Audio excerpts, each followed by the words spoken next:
ഓർമ്മ വെച്ച കാലം മുതൽ കേൾക്കാൻ തുടങ്ങിയതാണ് ലോകം എന്ന് അവസാനിക്കും എന്ന ചോദ്യം. ലോകാവസാനത്തെ കുറിച്ചുള്ള ചർച്ചകളും ആരംഭിച്ചിട്ട് കാലം കുറെയായി. വന്ന് ഈ ചർച്ച അവസാനിക്കണമെങ്കിൽ ലോകം അവസാനിക്കണം എന്ന സ്ഥിതിയായിട്ടുണ്ട്. ഓരോ കാലഘട്ടത്തിലും ഭൂമിയുടെ ഇനിയുള്ള ആയുസ്, ലോകത്തിന്റെ ഭാവി എല്ലാം ചർച്ചയാകാറുണ്ട്. ഓരോ തവണ പുതിയ പഠനങ്ങൾ വരുമ്പോഴും ഏറെ കൗതുകത്തോടെയും അല്പം ആശങ്കയോടെയും ആളുകൾ അത് ശ്രവിക്കും. ആളുകൾ ഏറ്റവും കൂടുതൽ ഇന്റർനെറ്റുകളിൽ തിരയുന്ന ചോദ്യങ്ങളും ഇത് തന്നെയാണ്. ലോകം എന്ന് അവസാനിക്കുമ്പോൾ ലോകത്ത് സംഭവിക്കാൻ പോകുന്ന മാറ്റങ്ങൾ എന്തൊക്കെയാണ് തുടങ്ങിയ നിരവധി ചോദ്യങ്ങൾ നമ്മുടെ ഉറക്കവും കെടുത്തിയിട്ടുണ്ടാവുമെന്ന് തീർച്ചയാണ്.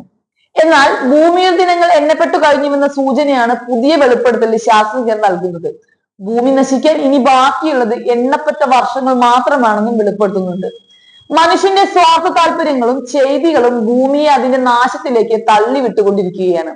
വർദ്ധിച്ചു വരുന്ന ആഗോള താപനവും അടിക്കടി ഉണ്ടാക്കുന്ന കാലാവസ്ഥാ വ്യതിയാനവും പ്രകൃതി ദുരന്തങ്ങളും എല്ലാം ഭൂമിയുടെ ദിനങ്ങൾ എണ്ണപ്പെട്ടുവെന്നതിന്റെ സൂചനകളാണ്.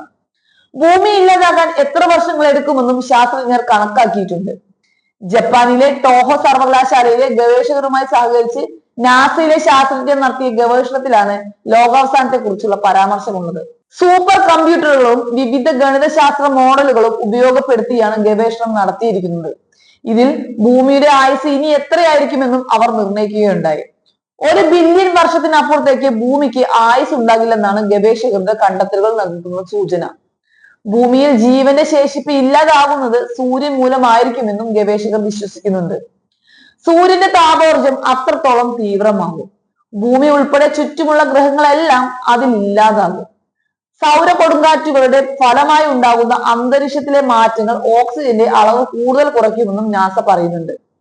ഏകദേശം 99,99,99,996 വർഷത്തിനുള്ളിൽ ഭൂമിയിൽ ജീവൻ ദുഷ്കരമാകും. 10,2021 ആകുമ്പോഴേക്കും ഭൂമിയിലെ ജീവന്റെ എല്ലാ അടയാളങ്ങളും അപ്രത്യക്ഷമാവുമെന്നും നാസ വെളിപ്പെടുത്തുന്നുണ്ട്.